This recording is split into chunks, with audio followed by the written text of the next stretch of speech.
오늘 본문 1절을 보면 사도 바울은 지금 어떠한 상황인 것 같습니까?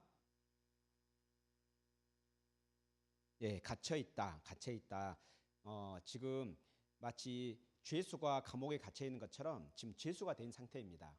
지금 죄수가 되는 상태를 지금 사도 바울은 지금 그렇게 지금 말을 하고 있는데요. 이 3장 1절에 보면 마라거니와라고 좀 되어 있잖아요. 근데 헬라어 원문에는 그 단어가 없어요. 그러니까 그냥 사도 바울은 하고 끝나버려요. 그러니까 이러므로 그리스도 예수의 일로 너희 이방인을 위하여 갇힌 자 된 나 바울은 하면서 실제는 기도를 하려고 그랬어요. 기도를 하려다가 내가 갇힌 이유에 대해서 성도들에게 알릴 필요가 있었던 것 같아요. 그래서 이제 그 이야기를 2절부터 시작합니다. 그러면서 그 1절에 기도하려고 시작했던 그 내용이 어디로 이어진다면 14절로 이어져요. 그래서 3장 1절도 이러므로라고 하고 14절도 이러므로 시작하죠. 그러니까 이런 거죠. 그러므로 그러니까 이와 같은 이유 때문에 그리스도 예수의 일로 너희 이방인을 위하여 죄수가 된 나 바울은 내가 하늘과 땅에 있는 각 족속에게 이름을 주신 하나님 아버지 앞에 무릎을 꿇고 비노니 이렇게 이어지는 거예요. 그래서 이렇게 기도하려고 하다가 갑자기 자기가 지금 갇혀 있는 것으로 인해서 에베소 성도들이 걱정할까 봐 그래서 그 이유를 지금 말하고 있는 겁니다. 걱정하고 있는 것을 알 수 있는 것이 13절 한번 봐봅시다. 13절을 보면은 한번 읽어볼까요? 13절 같이 읽겠습니다. 시작. 그러므로 너에게 구하노니 너희를 위한 나의 여러 환난에 대하여 낙심하지 말라. 이는 너희의 영광이니라. 그러니까 갇힌 자 된 바울을 딱 썼는데 성도들이 뭔 일이 돼 그러면서 걱정할까 봐 이제 그 쓰는 거예요. 그 이유를. 그래서 이제 마지막 13절에 내가 지금 여러 환난, 지금 죄수로 갇혀 있는 그 상황에 있지만 그것 때문에 너희들 낙심하지 말아라. 내가 이렇게 지금 환난을 받고 있는 건 내가 죄를 지어서 그런 게 아니고 그리스도의 그 일을 위해서 복음을 맡은 자로서 복음을 알리고 복음을 전파하는 그 일들로 인해서 내가 지금 갇혀 있는 거다. 내가 그렇게 여러 가지 환난을 받음으로 여러분들에게 복음을 전함으로써 여러분들의 복음을 알고 여러분들의 복음을 믿음으로 어떻게 했느냐? 여러분들이 그 하나님의 영광을 누리지 않느냐. 그래서 나의 그 환난은 여러분들의 영광이다. 지금 그 이야기를 하고 있는 거예요. 그러면서 이제 14절에 와서 이제 해명을 다 했으니까 기도를 시작하는 거예요. 그러면 이제 그 내용이 이제 2절부터 12절까지가 크게 두 부분으로 나눠집니다. 오늘 방금 전에 같이 읽었던 7절까지 내용 그리고 8절부터 12절까지 내용이 이제 사도 바울이 왜 그렇게 지금 갇힌 자 됐는지 왜 그런 환난을 지금 당하고 있는지에 대한 이야기를 하고 있습니다. 그래서 첫 번째로 2절부터 7절까지를 보면은 이제 사도 바울이 갇히게 됐는데 그 갇히게 된 이유를 먼저 2절에서 나타냅니다. 2절에 보면은 이 단어 한 단어가 조금 우리가 이해하기 좀 어렵게 번역이 됐어요. 너희를 위하여 내게 주신 하나님의 그 은혜의 경륜을 너희가 들었을 터이라라고 되어 있는데 이 경륜이라고 번역된 이 헬라어 단어는 오이코노미아라는 단어인데 계획이라는 게 경륜을 뜻하는 계획이라는 뜻도 있어요. 그러니까 하나님의 경륜, 하나님의 계획할 때는 이 단어가 맞아요. 근데 이 단어에는 그 뜻만 있는 게 아니에요. 계획이라는 뜻도 있지만 목적이라는 뜻도 있고 또 동시에 무슨 뜻이 있다면 일꾼, 직분 이런 뜻이 있어요. 청지기직 이런 뜻이 있어요. 그러니까 이건 지금 사도 바울 자신의 지금 어떤 상황이 있는지를 말하고 있는 내용이기 때문에 문맥상 어떤 의미겠어요? 하나님의 계획보다는 사도 바울이 맡은 청지기직을 지금 말하고 있는 거예요. 그러니까 사도로서의 그 직분을 자기가 있다는 것을 너희가 들었다. 지금 그 이야기를 하고 있는 겁니다. 그래서 이 경륜이라는 단어를 직무, 직분 아니면 뭐 청지기직 이렇게 번역하는 게 좀 더 옳을 것 같아요. 그래서 실제 영어 번역들은 다 그렇게 번역이 돼 있어요. 그래서 우리 그러잖아요. 한 단어임에도 불구하고 여러 가지 뜻이 있을 수 있잖아요. 그러니까는 그 단어가 비록 그 여러 가지 뜻이 있지만 그 문장이나 문단의 문맥에 따라서 의미가 달라지죠. 대표적으로 우리가 저 다리 좀 봐 이렇게 말했을 때 그 다리가 무슨 다리인지 알 수 있어요, 없어요? 모르죠. 저게 하진이 다리인지 아니면 차가 지나가는 다리인지 이 모르는 거예요. 그런데 이게 여기서 제가 자, 저 다리 좀 봐봐 정말 예뻐 이렇게 말하면 누구 다리겠어요? 그렇죠, 하진이 다리겠죠. 왜? 여기에는 다리가 없으니까. 그러니까 이렇게 그 단어가 여러 가지 뜻이 있다 할지라도 문맥에 따라서 뜻이 달라지는 것처럼 오늘 지금 경륜이라고 번역된 오이코노미아도 그런 의미입니다. 그래서 이 지금 2절에서 말하는 그 경륜은 청지기 직분 혹은 일꾼으로 번역할 수 있는데요. 이 사도 바울이 그 직분을 받은 것은 2절에서 뭐라고 그래요? 하나님의 은혜로 된 것이다 라고 말하고 있습니다. 그 이유는 뭐가 있습니까? 사도 바울이 지금 복음을 전하는 일꾼의 직분을 받았어요. 그런데 이것이 다 하나님의 은혜다라고 말을 해요. 이게 왜 그럴까요? 사도 바울의 과거를 좀 보면 알 수 있어요. 사도 바울은 본래 어떤 사람이었어요? 처음부터 복음 딱 듣고 믿고 와 할렐루야 하면서 복음 전하러 다녔던 사람입니까? 아니죠. 예수님을 만나기 전에 어떠했던 사람이에요? 예, 그 처음에 순교자가 나왔죠. 처음 순교자가 누구였죠? 초대교회 스데반이었죠. 스데반이 죽을 때 그 사람의 유죄 판결을 하는데 찬성표를 던졌던 사람이라고 이야기했어요. 그러니까 그때부터 이미 교회를 핍박하려 다녔던 사람이에요. 예수 믿는 사람들을 잡아다가 그 우리로 말하면은 최고의 그 심판 기관 이제 성경에서는 사내들인 공의회라고 돼 있는데 최고의 종교 재판 그 기관이에요. 그래서 거기에 잡아다가 재판을 하게 해서 그들을 옥에 가두고 어떤 자들은 죽이고 그러려고 열심히 힘을 썼던 사람이에요. 그러니까 어찌 보면 예수를 믿는 사람들에게서는 거의 원수와 같은 자들인 거죠. 자인 거죠. 그런 사도 바울을 지금 어떤 사람이 되겠다고요? 복음을 전하는 일꾼이 되겠다는 거예요.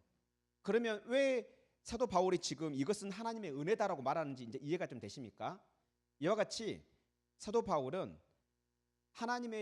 예수님의 정반대편에서 예수를 믿는 자들을 괴롭히고 핍박하고 박해하던 자였는데 그럼에도 불구하고 하나님께서는 그에게 천벌을 내리지 않으시고 그를 어떻게 하셨어요?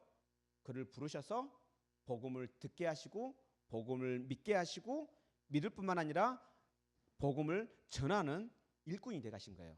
그것을 잘 알기 때문에 자기의 과거를 이미 다 알고 있고 본인도 그렇게 간증하고 있기 때문에 내가 이렇게 이 직분을 감당하고 있는 것은 하나님의 은혜다라고 말하고 있는 거죠. 그러면 이제 그렇게 하나님께서 그렇게 직분을 주시고 정말 더 놀라운 것은 우리는 지금 하나님의 계시 받을 수 있어요, 없어요? 없어요. 우리 하진 잘하네. 우리는 계시는 받을 수 없어요. 계시는 언제 끝났어요? 예? 예. 계시는 초대교회 사도들로 인해서 다 끝났어요. 이제는 우리는 계시는 받지 못해요. 왜 받을 필요가 없을까요? 이미 하나님께서 목적하신 그 내용의 모든 말씀들이 다 기록되었기 때문에 더 이상 계시는 필요 없어요. 그런데 지금 핸드폰에서 계시가 오네요. 조심하라고. 그래서 더 이상 우리에게는 계시는 필요가 없지만 그럼에도 불구하고 우리는 하나님의 말씀의 가르침을 받아야 돼요. 그래서 사도 바울은 그렇게 이제 말씀의 일꾼으로서 사도로서 직접적으로 하나님께 말씀을 받았어요. 이걸 이제 계시라고 그래요. 그냥 하나님께서 직접 하나님의 뜻을 보여주신 거죠. 이와 같이 계시를 받은 것들을 본인을 사도 바울아 너만 알고 입 닥쳐라 이렇게 하는 게 아니에요. 그러니까 알려준 이유는 뭐예요? 너를 통해서 다른 많은 사람들에게 전하라고. 이렇게 그래서 이제 그 백시를 주면은 계시를 이제 깨달을 거잖아요. 깨달은 것을 이제 뭘 하겠어요? 열심히 기록하겠죠. 그 기록한 게 뭐예요? 지금 우리가 가지고 있는 성경인 거예요. 그래서 이렇게 사도 바울은 3절에 보면은 뭐라고 돼 있어요? 자기가 그렇게 비밀을 알게 된 것은 뭐 때문이다? 아니 직분을 받은 것은 은혜 때문이고 그 직분으로 은혜로 받은 그 직분을 감당하면서 이렇게 하나님의 비밀을 알게 됐는데 그 직분자로서 비밀을 알게 됐는데 그 비밀을 이제 어떻게 알게 됐다고 말해요? 계시로 알게 됐다고. 계시해 주셔서 알게 돼가지고 알게 된 것을 기록했다고요. 좀 이해되시죠? 단어가 어렵습니까? 아니죠. 그렇게 해서 이제 그 계시된 것을 편지를 썼을 거잖아요. 편지를 써가지고 에베소에 보냈어요. 그래서 에베소의 교회에 있는 성도들이 이제 사도 바울로부터 비밀이 적힌 이 에베소서를 받았겠죠. 그러면 어떻게 이 에베소 성도들은 사도 바울이 깨달았던 그 비밀을 알 수 있었을까요? 이해할 수 있었을까요? 3절에 보면 3절에 보면 뭐라고 돼 있어요? 죄송합니다. 3절이 아니라 4절에 그러니까 사도 바울은 계시로 하나님께서 딱 보여주셔서 알았고 4절에서 성도들은 어떻게 해서 깨달았대요? 그렇죠. 읽어서 깨달았대요. 그래서 사도 바울은 하나님께서 직접적으로 계시를 주셨고 그리고 사도 바울은 그 깨달은 말씀 그 비밀을 기록해 가지고 에베소 교회 성도들에게 보냈더니 에베소 교회 성도들은 그것을 어떻게 해서 읽고 그것을 알게 됐다라고 합니다. 그리고 이제 예전에는 우리가 하나님께서 자기 백성에게 말씀을 주실 때 누굴 통해서 말씀을 주셨어요? 일반적으로. 그러니까 구약 시대 하나님께서 말씀을 주시는 방법. 그렇죠. 선지자를 통해서 주셨죠. 그러면 신약 시대에는 그것이 이제 5절에 나옵니다. 신약 시대에는 누구에게 보여주셨어요? 거룩한 사도들과 선지자들. 그러니까 예수님의 사도들과 그리고 거룩한 선지자들을 통해서 그렇게 주셨어요. 근데 그 주실 때 방법은 어떤 방법으로 주셨어요? 그렇죠. 성령으로. 그래서 성경의 말씀들을 계시하실 때 마찬가지 성령으로 계시하셨겠지만 여전히 지금도 우리에게 하나님의 뜻을 가르쳐 줄 때 또 하나님의 뜻을 이야기할 때 어떤 방법으로 우리에게 이야기할까요? 그렇죠. 성령으로. 그러면 우리는 성경을 읽기 전에 무엇을 해야 할까요? 그렇죠. 성령의 도우심을 구해야 되는 거죠. 성령을 달라고 구해야 되는 거죠. 왜요? 성령으로 성경을 기록하게 하신 그분이 우리에게 직접 가르쳐 주면 이해가 편하겠어요? 안 편하겠어요? 편하죠. 그래서 우리가 이게 하나님께서는 하나님의 그 비밀을 하나님께서 택하신 그의 사도들과 그리고 거룩한 선지자들을 통해서 주셨는데 그 방법은 성령으로 그들에게 나타내셨다. 그 비밀을 나타내셨다는 거죠. 그러면 이제 하나님께서 이제 사도 바울에게 보여주셨던 그 비밀 궁금하죠? 그 비밀이 뭘까요? 그게 바로 6절에 나옵니다. 첫 번째 비밀 뭘까요? 비밀이도 그게 정말 좋은 비밀이면 나하고 관계 내가 획득할 수 없는 그 비밀이 의미 있어요, 없어요? 그래서 첫 번째로는 어떻게 그 비밀을 획득할 수 있는가를 말을 하고 있어요. 어떻게 우리는 비밀을 획득할 수 있을까요?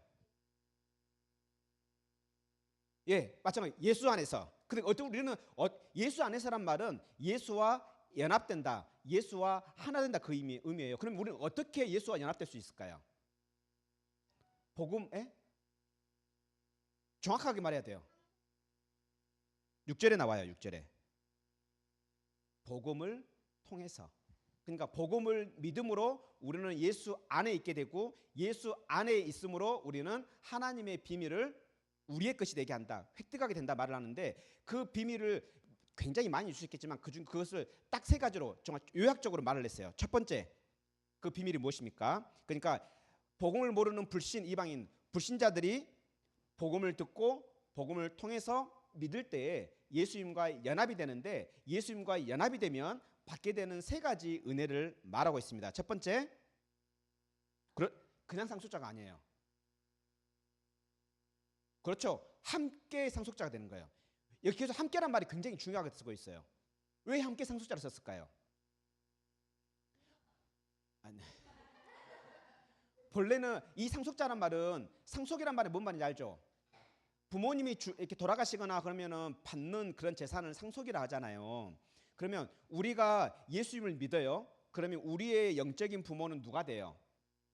하나님이 되시죠. 그러면 우리가 하나님께로부터 상속을 받는 것이 있는데 그게 뭐예요? 하나님의 나라일 거잖아요. 하나님의 나라를 상속을 받아요. 그런데 이 상속받는 것이 단순히 몇몇의 특정 사람들만 받는 것이 아니라 어떤 사람들이 함께 받는다. 예수를 믿는 자라면 누구든지 함께 받는다.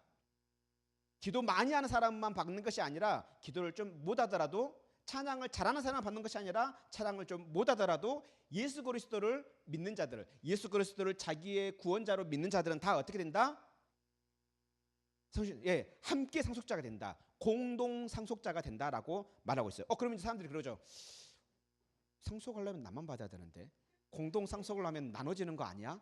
그거 싫은데? 라고 생각한다면 하나님 나라를 모르는 거예요. 하나님 나라는 우리가 생각하는 만큼 한정되어 있지 않아요. 몇 평만 있지 않아요. 강남 땅은 정해져 있죠. 그거 사는 사람이 인자죠. 사는 사람만이 주인이 될 수 있죠. 하지만 하나님 나라는 돈이 있다 해서 살 수 있는 게 아니에요. 권력이 뛰어나서 살 수 있는 거 아니에요. 지혜가 뛰어나서 살 수 있는 게 아니에요. 오직 예수님을 자기의 구원자로 영접하는 자, 믿는 자만이 그 하나님 나라를 상속받을 수가 있는 거예요. 또 동시에 또 두 번째 받는 은혜가 뭐래요?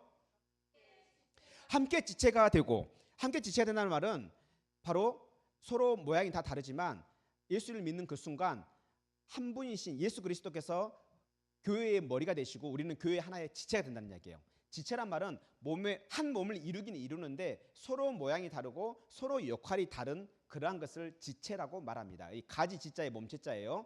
그러니까 어떤 사람은 코의 역할을, 어떤 사람은 눈의 역할을, 어떤 사람은 귀여운 새끼손가락의 역할을 등등을 할 수가 있는 거겠죠. 그래서 이렇게 예수 그리스도의 그 복음을 믿는 자는 함께 지체가 된다. 야, 너는 좀 아닌 것 같아. 너는 지체되기 힘들 것 같아. 이렇게 말할 수가 없는 거예요. 모든 그 기준은 뭐예요? 복음이 되는 거예요. 그럼 세 번째 은혜는 뭐라고요? 네, 함께 약속에 참여하는 자. 그럼 이 약속은 무슨 약속일까요? 그렇죠. 하나님의 약속이죠. 그러면 구체적으로 그 약속이 뭘까요? 아주 많아요. 여러분들 약속 그냥 너 공부 안 하면은 뭐 용돈을 적게 준다 이런 약속이 더 좋아요? 아니면은 너 생일 때 무슨 선물을 줄게 이게 더 좋아요? 그렇죠? 왜요? 내가 한 거와 관계없이 그냥 받는 거기 때문에. 하나님께서 하신 약속은 바로 이 약속입니다. 물론 조건성이 있는 것도 있어요. 하나님께서 하나님의 명령을 순종하는 자들에게 주는 또 약속도 있긴 하지만 우리에게 허락하신 복음의 약속들은요, 우리의 순종과 관계 있는 게 아니에요. 하나님께서 그냥 전적으로 일방적으로 주시는 거예요. 오직 뭐 때문에? 이유 딱 하나밖에 없어요. 예수 그리스도의 복음을 믿는다는 이유 하나 때문에 그렇게 줍니다. 그런데 이 약속의 참여를 그 사람만 하는 게 아니라 나도 함께 되어진다는 것을 말합니다. 네, 그리고 이제 7절에 보면은 사도 바울은 일꾼이라 했잖아요. 그죠? 일꾼이라 했는데 일꾼은 종류가 많죠. 예, 어떤 사람은 사무직 하는 일꾼도 있을 거고, 어떤 사람은 공부하는 일꾼도 있을 거고, 어떤 사람은 밭에서 일하는 일꾼도 있을 거예요. 그런데 사도 바울은 어떤 일꾼이었어요? 뭘 하는 일꾼이었어요? 7절에 보면 그렇죠. 복음을 뭐 하는 사람? 그렇죠. 복음을 위한단 말이 무슨 말이겠어요? 그렇죠. 복음을 전하는 일꾼이었던 겁니다. 이와 같이 사도 바울은 자기가 받은 그 청지기 직분은 하나님의 능력으로 역사하심을 따라 은혜로 받은 하나님의 선물입니다. 그래서 그 하나님께 선물로 받은 그 직분은 바로 복음을 사람들에게 가르치고 또 복음을 그 사람들에게 전파하는 것이었습니다. 이와 같이 사도 바울은 자기가 어떠한 직분을 가지고 있고 그 직분을 통해서 무슨 일을 하는지를 먼저 말을 했습니다. 이제 물론 저희가 다음 주에 이제 살펴볼 내용은 8절부터 13절까지 내용인데 이제 그 중에 본래는 13절까지 다 하려다가 이것도 설교했다가는 제가 이번 주에 설교하는데 시간이 진짜 많이 들어갔더라고요. 그래서 제가 그렇게 너무 많이 길면 안 될 것 같아서 잘랐습니다. 그래서 7절까지만 설교를 하려고 다 하려면 이제는 진짜 1시간 넘어갈 것 같더라고요. 너무 내용이 많아서. 그래서 7절까지 잘라서 가능하면 좀 시간을 좀 줄이려고 그랬습니다. 그런데 뒤에 8절부터 13절에 나오는 내용이 정말 좋아요. 그래서 일단은 오늘 이걸 성경을 연구하면서 이 말씀을 나눠야겠다 싶어가지고 가져왔습니다. 하나님은 우리에게 주권적으로 우리의 어떤 공로, 우리의 생김새, 우리의 잘난 것을 통해서 은혜를 주시는 게 아니에요. 하나님께서는 주권적으로 하나님의 뜻을 따라 우리에게 은혜를 베풀어 주십니다. 우리에게 베푸신 그 은혜는요, 얼마나 큰지 측량할 수가 없대요. 또 얼마나 풍성한지 그냥 풍성하다 이야기를 해요. 그러니까 풍성하다 해도 우리가 참 측량하기 어렵잖아요. 여러분들 바다에 가면 바닷물 많아요, 적어요? 얼마나 많은지 아무리 갖다가 물이 강이 바다에다가 물을 갖다 넣어줘도 바닷물이 늘어나요, 안 늘어나요? 그 정도로 바다가 커요, 안 커요? 크죠? 그러니까 이러한 풍성함이라 생각하면 되는 거예요. 측량이 가능해요, 불가능해요? 이해가 가능해요, 불가능해요? 불가능해요. 이와 같이 우리 하나님께서 저와 여러분을 향한 그 사랑과 은혜는 측량할 수 없이 풍성하다는 겁니다. 분명 하나님의 그 은혜는 측량 없이 풍성하지만 동시에 오직 하나님으로부터만 나오는 은혜입니다. 그러면 우리는 이렇게 생각하죠. 하나님으로부터 나오는 오직 한 가지 은혜라고 말하면 너무 단조로운 거 아니야? 야, 그래도 이왕에 먹는 거 뷔페식으로 여러 가지 먹는 게 더 좋잖아 라고 생각할지 모르겠습니다. 아니, 그렇지 않아요. 비록 정말 단조로울지는 모르지만 성경에서는 그게 다채롭다 말을 해요. 은혜는 하나이지만 다채롭다. 그러니까 모양이 너무 아름다운 거죠.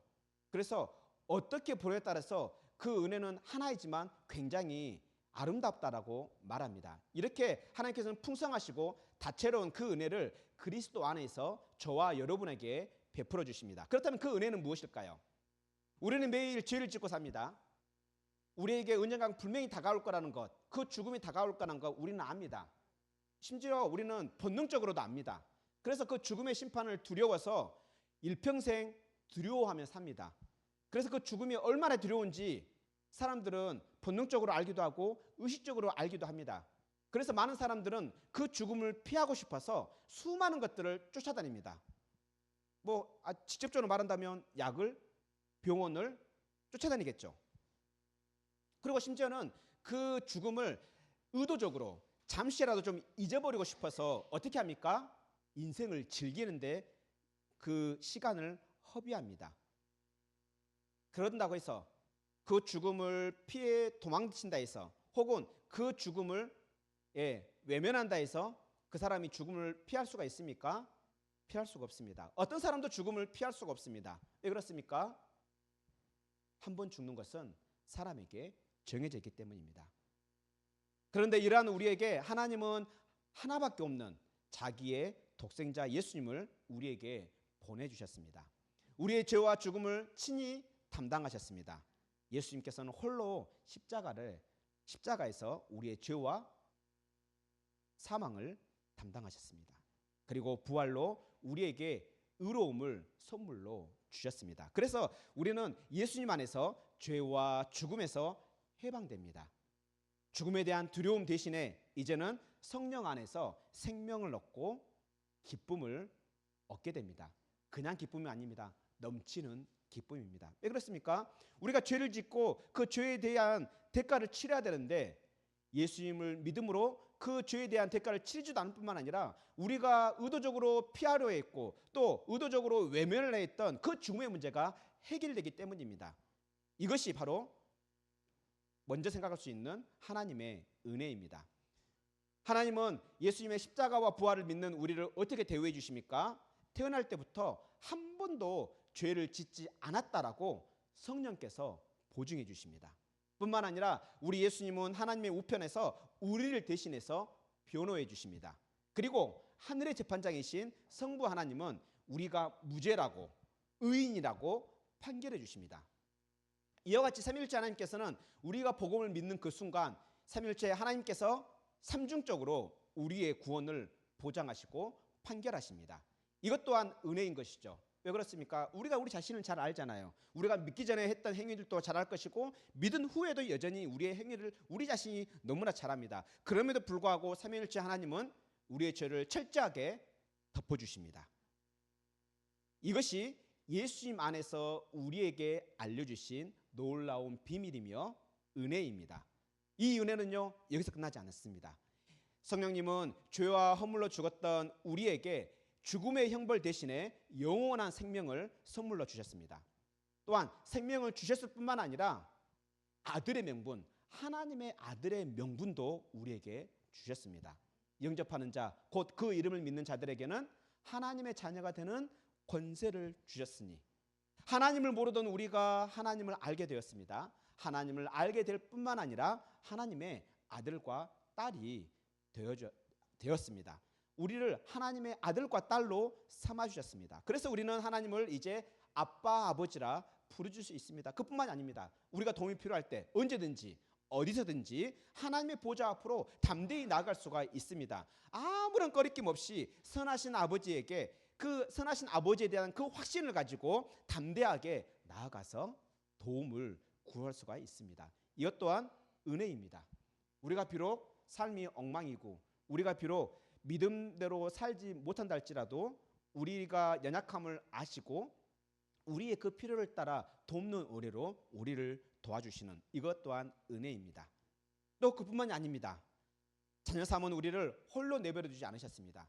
하나님께서 아무리 이런 은혜를 주셨다 하더라도 우리를 홀로 너 이제 홀로 살아라 했다면 그건 결코 또한 은혜이긴 하지만 반쪽 은혜일 수밖에 없을 것입니다. 하지만 자녀 삼은 우리를 홀로 두지 않으시고 하나님의 영이신 성령을 우리에게 은혜로 주십니다. 그래서 삼위일체 하나님은 성령으로 우리와 영원토록 늘 함께 하십니다. 하나님은 우리에게 성령을 주셔서 또한 우리를 성전 삼아 함께 하십니다. 예수님 성령님을 모시는 우리는 이제 하나님의 성전입니다. 개인이 하나님의 성전이면서 동시에 우리가 함께 모여 하나님의 성전이 되어집니다. 하나님의 성전이 무엇입니까? 바로 하나님이 임재하시는 곳입니다. 하나님께서 임재하셔서 무엇을 하십니까? 먼저 우리의 죄를 용서해 주시고 우리에게 복을 주시고 또 우리와 교제해 주십니다. 이와 같이 하나님은 우리를 홀로 두지 않으시고 성령으로 영원토록 함께 하십니다. 이것이 은혜입니다. 그래서 우리는 하나님 아버지를 누구라고 부릅니까? 임마누엘 하나님이라고 부르는 이유가 바로 이런 이유입니다. 그래서 우리는 임마누엘 하나님을 찬양하는 것이죠. 그런데 우리가 이렇게 하나님께서 우리를 성령으로 홀로 두지 않으신 것 이상으로 우리는 육체의 눈을 가지고 있잖아요. 그래서 하나님 눈에 보이지 않기 때문에 우리와 함께 한다라고 그렇게 성경을 통해서 입이 마르도록 그렇게 말씀하심에도 불구하고 우리는 잘 깨달아요, 못 깨달아요? 못 깨닫습니다. 그래서 하나님께서는 또 육신적으로도 홀로 우리를 두지 않으십니다. 예수님 안에서 수많은 형제자매를 우리에게 주셨습니다. 예수님 안에서 교회라는 새로운 인류를 만드시고 그래서 그 안에서 서로 하나가 되게 하셔서 서로 모르던 관계, 심지어는 적대적 관계에 있던 사람들이 복음으로 하나 돼서 서로가 서로를 형제요 자매로 부르면서 함께 동역하고 함께 위로하고 함께 기대어 살 수 있는 형제 자매로 홀로 두지 않으셨습니다. 그래서 우리는 예수 그리스도 안에서 하나가 되게 하시고 또 그렇게 적대 관계에 있었던 서로 서먹과 관계에 있었던 그 관계들 다 청산해버리고 이제 그리스도의 그 샬롬이 우리 안에 있게 하셨습니다. 다 지금까지 말씀드린 건 다 은혜 맞죠? 우리가 뭔가 해가지고 받는 게 아니잖아요, 그죠? 그런데 이 은혜가 여기서 끝나느냐? 이 지금까지 말씀드렸던 은혜들은 다 지금 우리가 예수를 믿고 지금까지 누려오고 알고 있던 은혜잖아요. 그런데 이 은혜가 여기서 끝나지 않습니다. 하나님의 은혜는요, 이제 이 이후 장래 있을 일까지도 약속하고 있습니다. 우리 예수님 십자가 못 박아 죽으시고 부활하신 지 40일 만에 승천하신 예수님은 무슨 약속을 하시고 가셨습니까? 다시 오시겠다 약속하셨습니다. 2000년 전에 승천 부활하신 예수님은 우리에게 다시 오실 것입니다. 다시 오신 예수님은 우리의 죄와 허물로 죽었던, 죄와 허물로 얼룩졌던 우리의 눈물들을 닦아주실 것입니다. 그리고 다시는 사망도 없을 것입니다. 슬퍼하는 것도 우는 일도 없을 것입니다.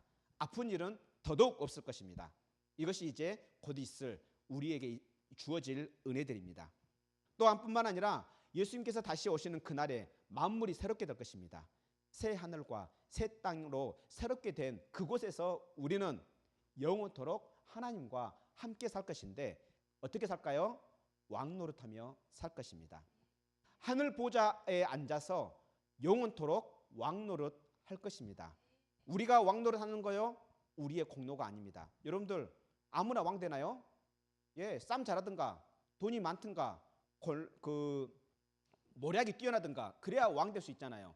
그런데 하나님 나라에서 왕노릇은요, 오직 예수 그리스도 안에서 할 수가 있습니다. 오직 이것 또한 하나님의 은혜가 되는 것입니다. 방금 전에 이 내용들은 하나님의 비밀입니다. 세상에서 알려주지 않는 성경을 통해서 하나님께서 말씀하신 하나님의 비밀입니다. 이것은 하나님의 은혜입니다. 이와 같이 우리에게 은혜를 부어주신 삼위일체 하나님을 찬양했으면 좋겠습니다. 이 삼위일체 하나님께서 우리를 위해서 하신 그 놀라운 일들, 그 비밀스러운 일들을 잘 정말 요약한 찬양이 하나가 있는데요. 우리 지극히 높으신 주를 함께 찬양하도록 합시다.